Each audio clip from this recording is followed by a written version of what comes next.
Ambiance studieuse et échanges constructifs. C'est dans cet esprit que s'est déroulé le séminaire gouvernemental consacré à la trajectoire de la Côte d'Ivoire vers le statut de pays à revenu intermédiaire de la tranche supérieure d'ici 2030.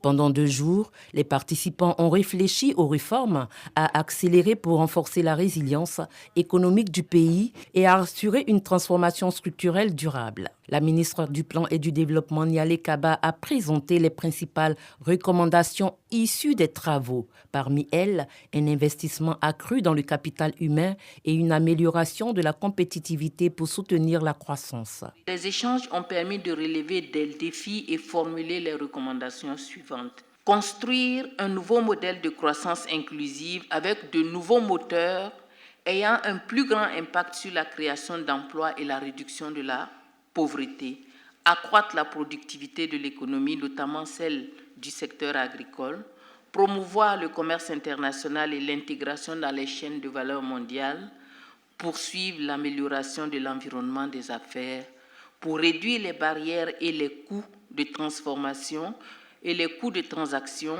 en vue d'améliorer l'attractivité des IDE, renforcer le système financier et renforcer la résilience face aux chocs, notamment les chocs climatiques. La préparation du PND 2026-2030 se poursuivra avec les activités suivantes.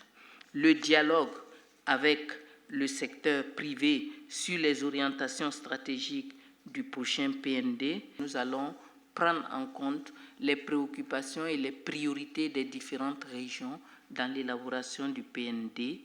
Ensuite suivra la définition et la validation des objectifs de développement, des orientations stratégiques et des cibles sectorielles, la validation des projets de documents par les différents ministres sectoriels et l'adoption des projets de documents du PND 2630, à la fois par le gouvernement, ensuite par les 2 chambres du Parlement. Le Premier ministre a salué la qualité des échanges et insisté sur l'importance d'une mise en œuvre rapide et efficace des décisions prises. Au titre de nos travaux, un constat clair et net se dégage. En effet, la Côte d'Ivoire dispose du potentiel et des atouts nécessaires pour réaliser son ambition d'atteindre le statut de pays à revenu intermédiaire de la tranche supérieure dans un horizon raisonnable.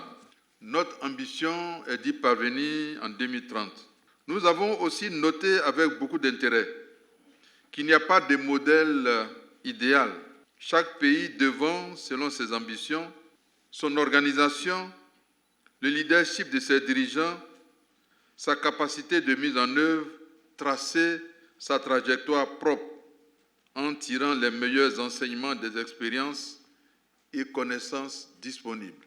C'est pourquoi le gouvernement entend s'approprier les analyses pertinentes appelant à développer de nouveaux moteurs de croissance économique, accroître substantiellement la productivité de tous les secteurs et particulièrement dans l'agriculture qui dispose d'énormes potentialités en vue d'une croissance mieux ciblée, plus forte et plus inclusive avec un meilleur impact sur la réduction de la pauvreté et des inégalités qui est notre combat.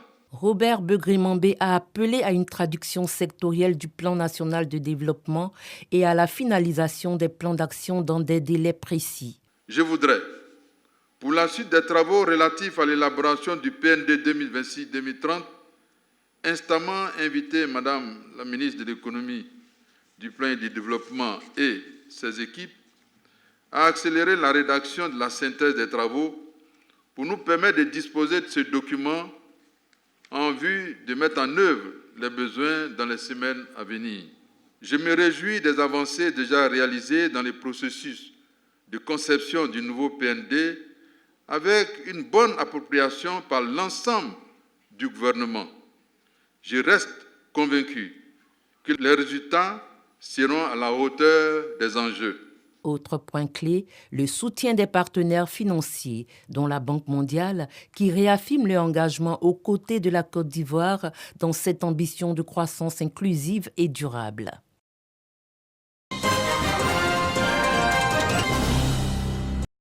Cette cérémonie marquée par des échanges avec les autorités locales s'inscrit dans une démarche de consolidation des liens entre la diaspora nigériane et la société ivoirienne. Le Nigeria est un grand pays frère. En venant en Côte d'Ivoire, ils sont venus pour chercher leur épanouissement.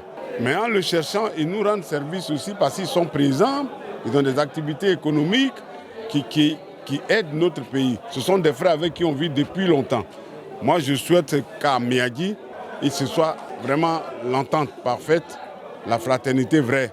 Les nouveaux responsables ont exprimé leur volonté de promouvoir la cohésion et le dialogue interculturel. Waliou Nawani, président de la communauté nigériane, a également échangé avec les autorités administratives et politiques de Méagui pour définir des mécanismes de collaboration et d'accompagnement de ses compatriotes établis dans la région. Nous vivons en bonne courtoisie avec le peuple ivoirien. Vive le Nigeria, vive la Côte d'Ivoire. C'est ce que nous appelons l'unité. On a toujours demandé la paix et c'est un pays de paix. Vraiment, nous disons tous nos remerciements au président, son Excellence Alassane Ouattara. La cérémonie a été marquée par des engagements en faveur de la paix et du dialogue interculturel.